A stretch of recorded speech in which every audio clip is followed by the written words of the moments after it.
All right, we are live. Good evening, everybody. Happy Friday to you from Germany and from Nigeria, where my co host is joining us from. Today, we're going to be telling you about, or rather, we're going to be talking about the truth you should know about residence permit or the truth about residence permit. When we say the truth, it's more about understanding the kind of permit you have when you live in Germany, for example, or other parts of Europe, the power that it comes with, and literally what you should know about it. But before I proceed, as always, I'll let my co host touch on a few points that we are going to talk about this evening, and then we go straight into the core. Mike, over to you. Thank you so much, Mike. And I trust we're hearing about a lot of heat wave from here in Europe. I hope it's not so serious in Germany. It is. It All is. right. Yeah, today, residence permit, we're going to be touching on the guidelines for qualification. If you're qualified, to what extent, what are the limitations, what are the do's and don'ts of residence permit? Is this same as citizenship? What about the EU blue card? What qualifies you for residence permit? And if I get the residence permit, Michael, can I travel to my village and stay for as long as I want? What are the implications of staying far away for too long when you be given your residence permit? These are among the issues we'll be touching on today. Yeah. It's interesting how you come up with these topics because these are usually things that I personally do not necessarily think about because it's like a norm. But then Yeah. it shows how important these things are in the sense that these are the questions that people who don't know about it, that's what they ask. Can I do this? Can I do this? And if you're watching this right now, this is the benefit that you get watching and listening to our podcast. We come here once every other Friday and we talk about different aspects of migration, how you can move abroad, how you can settle, how you can thrive, but most importantly, that you are fully informed and that the information that you get is the basis of the decision that you make. Because as we have been talking on this channel, at the end of the day, what works for Paul will not work for you, or what worked for Timothy wouldn't work for you. So the essence is that you come here, you learn, and we encourage you if you have any questions, wherever you're watching this from right now or later, please leave your questions or comments so that we can attend to them. So first and foremost, what's a residence permit? As the word goes, it's a permit that allows you to be a resident of a place. But tell me, is there a residence permit in Nigeria? Well, for where? We are not aware of that. Yeah, that's the funny thing. But because you are Nigerian and because I am Nigerian, so that's why I don't know about it. We are citizens of Nigeria, right? So we hold the passport. So residence permit was never a case for us, right? And this would be the case for a German. If you talk to a German here and ask a German about residence permit, maybe some know, but most of them have no idea what you're talking about, right? Yeah, And that's actually. why what we're discussing here is relevant to you in the sense that it's also coming from another person living in Germany with a foreign background because I needed to have a residence permit before I came to Germany. Um, I'm going to give an overview of how that works, but then as we already mentioned at the start, there are different types of them. You already gave some examples, but typically and currently how it works is before you come to before you come to Germany, broadly speaking, there are two, like, say, possibilities. Are you coming on a short stay or on a long stay? And this by no means is the category of residence permit. No, it's just what determines what type of residence permit you will get. And short stay simply means you're staying not more than 90 days. Long stay means to stay more than 90 days. This is like the first categorization, right? If you're staying more than 90 days, then what you need is a national residence or national permit or national visa, as the case might be. If you're staying shorter than 90 days, then what you essentially would get is a Schengen visa, right? Because it's for a short stay. And usually for short stay, they just give you a Schengen visa so you can go to any other Schengen countries. Right now, for residence permit, then we're talking obviously a long stay, more than 90 days. Now, what determines the type of residence permit is your actual purpose of the long stay. Is it for language studies? Is it for studies in the uni? Is it for work? Is it for family reunion? Is it for starting a company? I've named at least five. Is it for internship? Is it for voluntary work? This is now six or seven. So you see how different they are, right? So if someone would come up with a question, what type of residence permit do I need? Then we have to throw it back to them. What's the purpose of coming to the country? Now, where one of the problem comes in is when you come into Germany with one residence permit type and you now want to switch to do something else, it's usually a problem. I give you an example. If you come to Germany on a language visa, it is also long-term stay, but it's not the same as a study visa. You're coming to learn the language. It has limitations on what you can do, right? And one of the limitations, for example, if you would come to Germany with a language course visa, you probably would not be eligible to have a student job, right? And you will not also be, it will be mandatory for you to have the compulsory statutory or the statutory health insurance. Again, I'm just giving an example. We couldn't talk about all of them on this call. Okay, sorry, Mike. So that we put it into proper structure, now, Please, I go crazy. for instance, now, some guys, I think I told you a story of a guy who traveled to Canada, and then what he was working with was work permit, and he was Yeah, struggling so hard to get a residence permit. And in between getting the residence permit and from the work permit, I think something happened. He lost his job, and then he was now work, and things became really tough.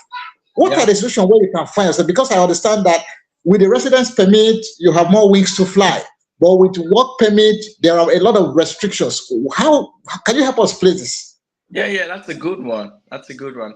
A typical example here would be I give two examples.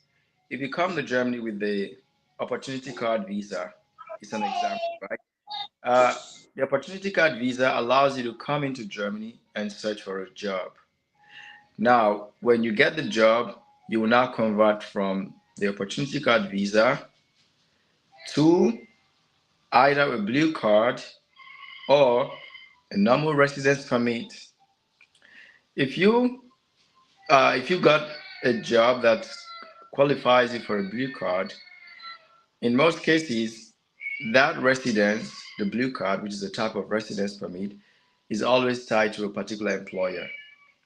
If you change employer or if you lose that job, then you need to find the next and then also report to the foreign office about your new employer.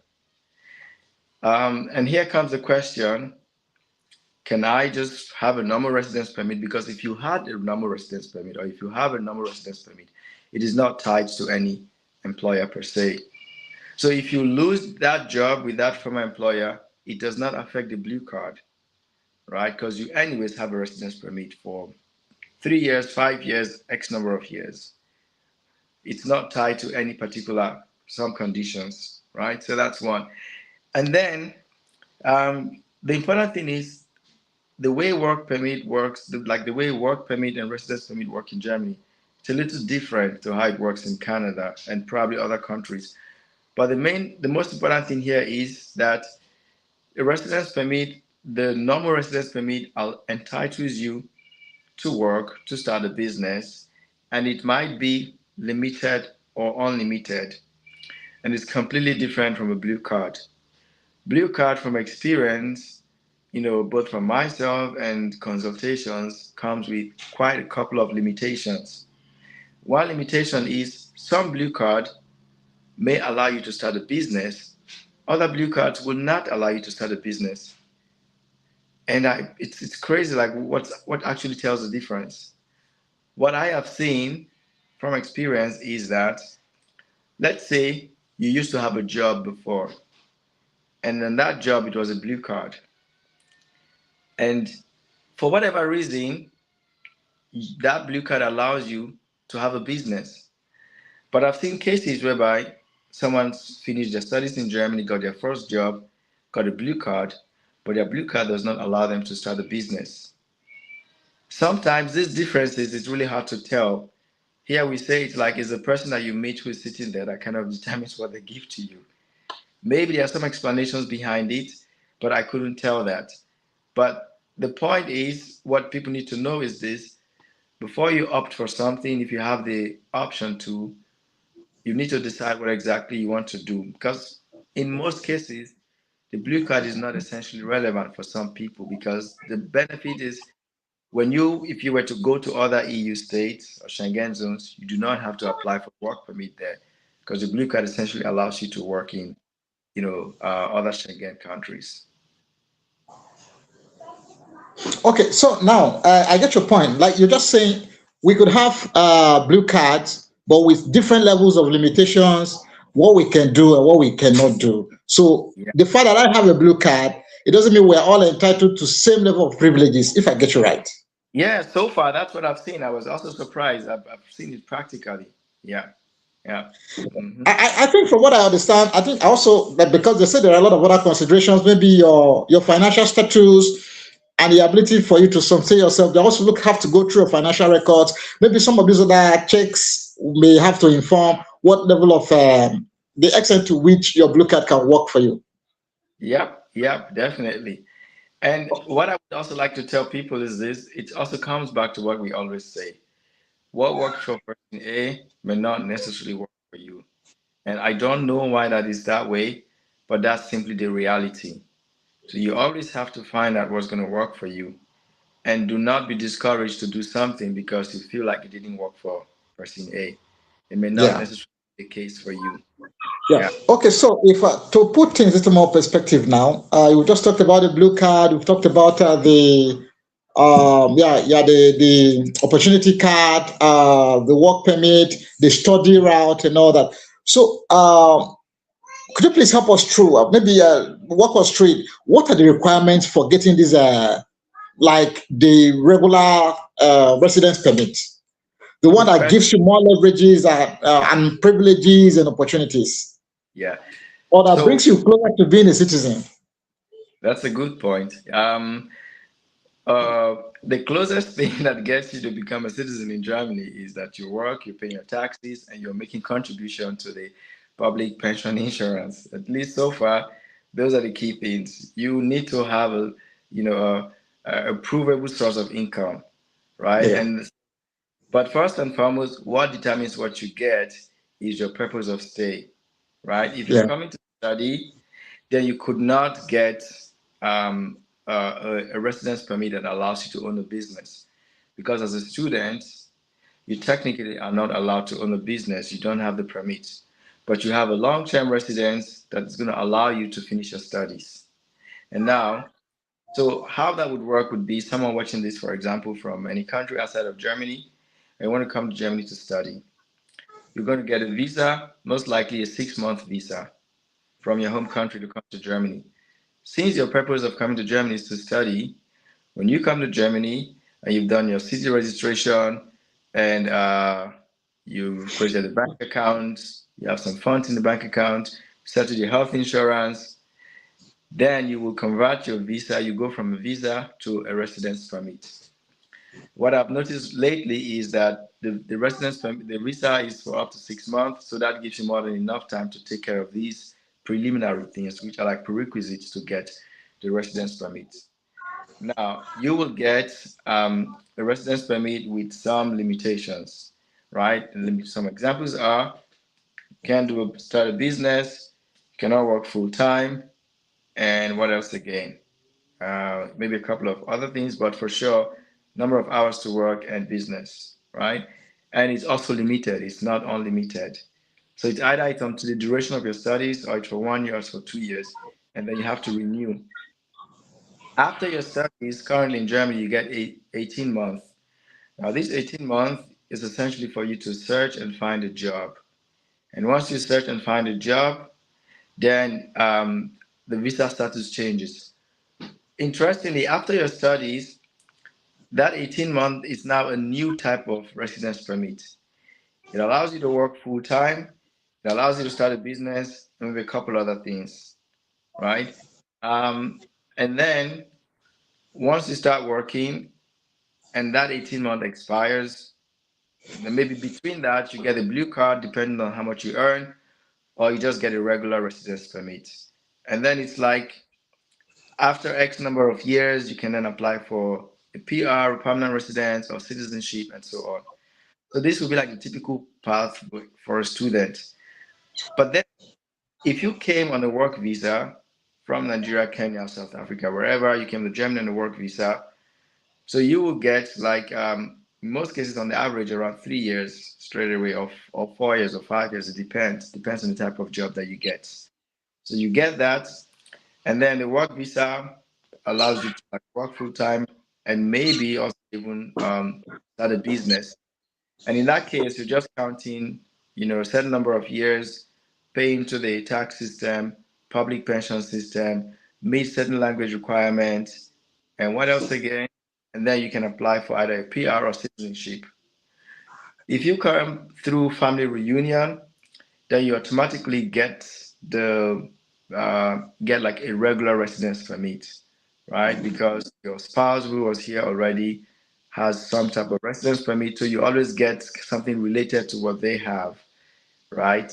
So these are kind of the typical pathways, like the most common one. Of course, there are also others if you came as a refugee, you're fleeing war, and so on and so forth. So again, but the normal case, it always comes back to what exactly is bringing you to Germany and why are you coming here and what do you want to do? Yeah. Okay, well, now, yeah, now, from what you've just said, how you come has a lot to do with determining what you get. 100% as always. Okay, now, I heard you mentioned something. You mentioned residence permit. They also said permanent residence. Are they different? Of course, there are difference. The difference is that you have the limited residence permit and the unlimited residence permit. The Oh, limited okay, residence okay. permit, the name goes, is limited for certain number of years, maybe 1 year, 2 years, 3 years, 5 years, and you always have to go and renew. And then the permanent residence simply means, the word goes, it's permanent residence. The card itself may expire and you go renew the card, but you don't have to reapply for a residence permit, right? And Okay. now, one of the conditions also is you always have to be in the country every 6 months, right? So you couldn't be out of the country for more than 6 months. If you're out of the country for out of 6 months, you forfeit the residence permit, be it permanent or limited residence. Okay, this is exactly where I was going, because a number of times you hear our guys trying to put themselves together very quickly and return back to where they are coming from, be it Germany, the USA, or something. They'll say, "No, if I don't leave now, my card, my so is in my visa." Or my, so you see them running to You to enter you before the door is enter, shut. yes, that, yeah, yeah. So that's probably the reason. It's like um, maybe the different types have like different duration that you cannot be outside more than that Yeah. period. But for example, if it was a short stay visa, like the 90 days, um, it's like you always have to go out after every 90 days. Let's say someone has a Schengen visa for multiple entry, so they are not allowed to stay more than 90 Longer. days. You would have to go out within 90 days and come back again for whatever reason, Yeah. right? The reverse is the case for the long-term stay. You will have to come back in every 6 months, so to speak. So you couldn't stay outside for more than 6 months. Yeah, you have to touch Uh, down again. all All right, that's very clear. In case I ever make it to Germany or anywhere in Europe, and I know that I can't afford to stay for too long, especially you have to be mindful of the period that the permits. Otherwise, they don't might get Yeah, shot against you. So you yeah, mean that's if I have maybe like my apartment that I'm servicing from here and all that, once the time elapsed, everything I have to forego everything? not necessarily. It just gets difficult for you to come back in, right? Because then you have to like process maybe your visa from outside, you know. And there probably maybe two reasons why some people have to rush back in. It's either their residence permit is expiring at a certain period, and if it expires while you're outside, it's not valid anymore for you to bring you inside, right?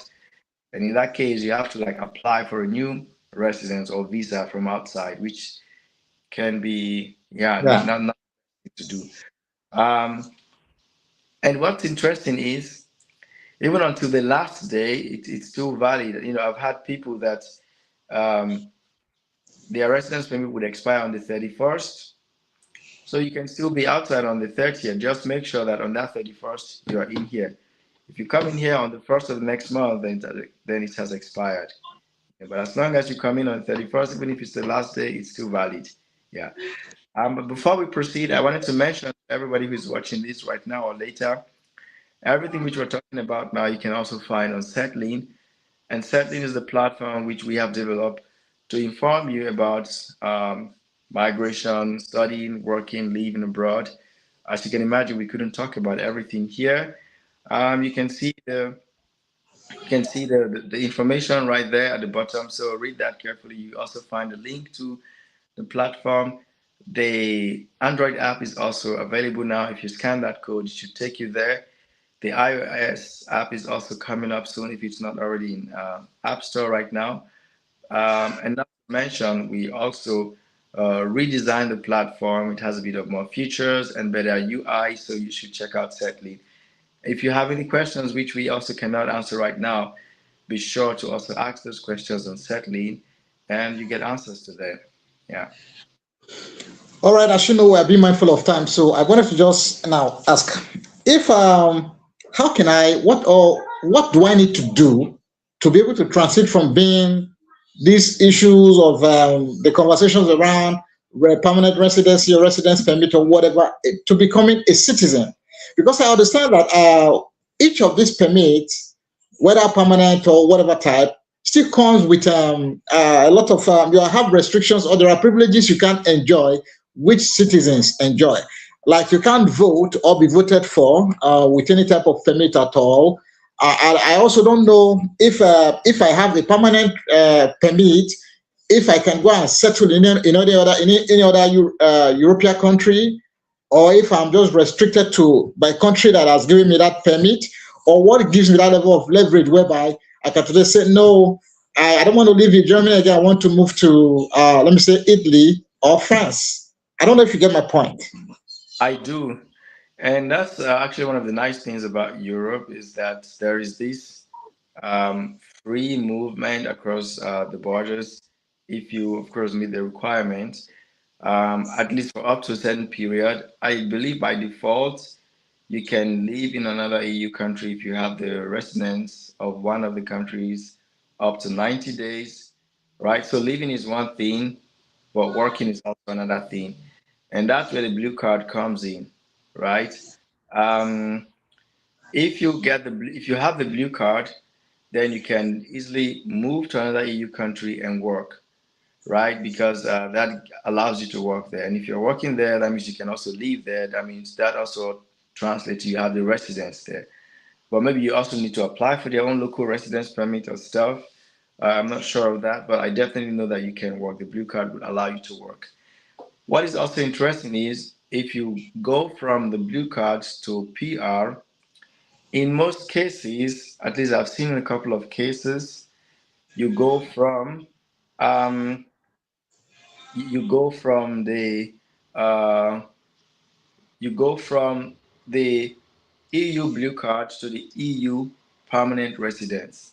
You know, um, but it does not necessarily translate to, let's say, if in Germany you had a blue card and that blue card you apply for your PR and then you got an EU permanent resident in Germany, you are for sure entitled to move to another EU country to work there because it's EU, right?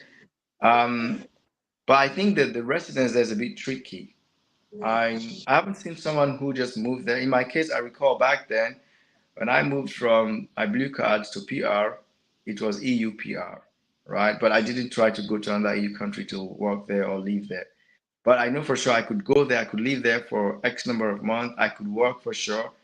Maybe I'm also a permanent resident But there. Michael, I'm just wondering because I'm just wondering what can take you from your darling Germany because it appears you like Germany so much and nothing is ever going to make you consider maybe relocating from Germany to any other EU country. Yeah, I guess like it's about being intentional now. If you recall, we always talk about being intentional about what you do, right? So I think I've made my peace with Germany and decided, okay, this is where I want to be.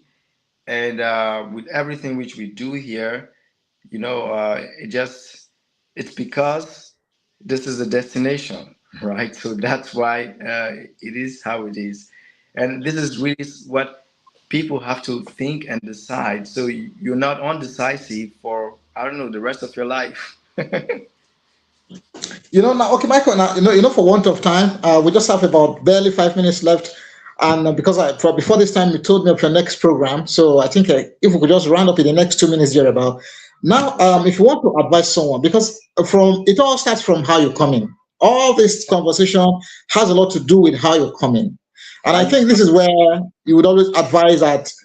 Um, a professional should take a look at your qualifications and everything before you start the journey so that you don't go halfway and start seeing what you should have done. So are you there? Go on, please. I can hear you. Okay. Okay, so you don't go halfway and start, and then you begin to discover a lot of things that should have been done from onset. So your last word, I know you've also mentioned here, permanent residence is not indefinite. There are conditions still tied to it. If you stay too long away from your country or your destination, you might lose it. I also understand that there are other things. Maybe if you engage in crime, another form of criminality or fraud or Yeah. stuff like that, you could still Yeah. lose your permanent residence. Now, and we also try to touch on the naturalization process where you become like a citizen. I don't know if it's something that happens frequent or where after you become a citizen, can you also be deregistered as a citizen depending on what you've done or something? Yeah, yeah, all those things are there, right? So these are like the clauses in the laws that you have to pay attention to, right? So one major reason for either your normal residence or your PR or your citizenship will be like revoked is that if if you give false information in the process, right? Sure. And keep in mind also, Germany does a really thorough process, really thorough. You will not believe, I think I've said this on this show before, during the background check for my citizenship application, they literally went to Otukpo, to the houses of some of my primary and secondary schoolmates that I gave as these are my where I grew up. This was where I was born. This is where I went to primary school, secondary school. They literally went to some friends of mine from St. Francis College to ask them, "Do you know Michael?" You grab. So this will tell you how far they do the background check. So again, if you start forging information here, you will not even remember your lies anymore. Yeah. you know, Yeah. and it's exactly what you write that they're going to trace. So if you came through the right process, you told the truth about everything, you don't have to remember it because it's your life, right? Yeah. Now, the Yeah. problem comes when you start forging information, you have at some point you cannot trace back everything you said anymore. And Yeah. that is like two cases whereby if someone they discovered, maybe you could succeed in the process, but later on if they found out that you lied and that's fraud, and since it was given on the basis of fraud, then it's going to be withdrawn or revoked, as the case might be. Of All course, there right. could be issues of crime and so on. Yeah. That helps a lot, Mike. I don't know your last words, please. What would you be telling somebody who is planning to travel to Europe, considering all that we've discussed already? So the first thing is, um, we have put in so much effort to make life for you easy. I've been living in Germany now close to 12 years. I've learned and seen so many things. And as Michael mentioned, yeah, I'm settled here in Germany. I've made up my mind. But everything that we share here goes beyond just Germany, right? We're essentially telling you, hey, if you want to move abroad, then you have to understand that it's about you and not about what worked for person A, person B. You have to be intentional. And then what we have also done is we've developed the platform Setly. I do encourage you, sign up on Setly, create an account, check out the platform, ask your questions, right? Because we couldn't cover everything here. Find your path yourself. It's always the best way. Yes, somebody can help you, you can consult somebody, but keep in mind that it's either they're doing that for transactional purpose, they're trying to help you, but you are the person who knows yourself and what you want to do. And of course, we do encourage you to find the right path. Think about the end from the beginning. Of course, you can't have the whole picture, but just know what you actually want. Having that clarity from the start will really help you make informed decisions, and that will, help you thrive when you move abroad. And lastly, remember that moving abroad is not the solution. It's not necessarily even a destination. It's still a journey. You might arrive there and it's not what you expected, and it's okay, right? So be open, be transparent, be truthful, and just get there and find out. For me, when I moved to Germany, it turned out to be a place that I like to stay, and that's why I'm here. I'm not tied on here for any reason. It's because I said, okay, hey, I like it here. I'm going to stay here. I've had friends that we all came together. They moved to other countries, the UK, the US, Canada, Australia. So you have to find out what's the best for you. But the most important thing is be open-minded and start the process. We'll build settling for you. Check the platform out. Ask your questions. If you're watching this, you know someone who needs this, share this video with them. Yeah, I guess that brings us to the end of the show for this evening. Very well, yes. Thank you so much for your time, Michael. Enjoy the rest of your week. All right. Cheers. Bye for now. All right, bye.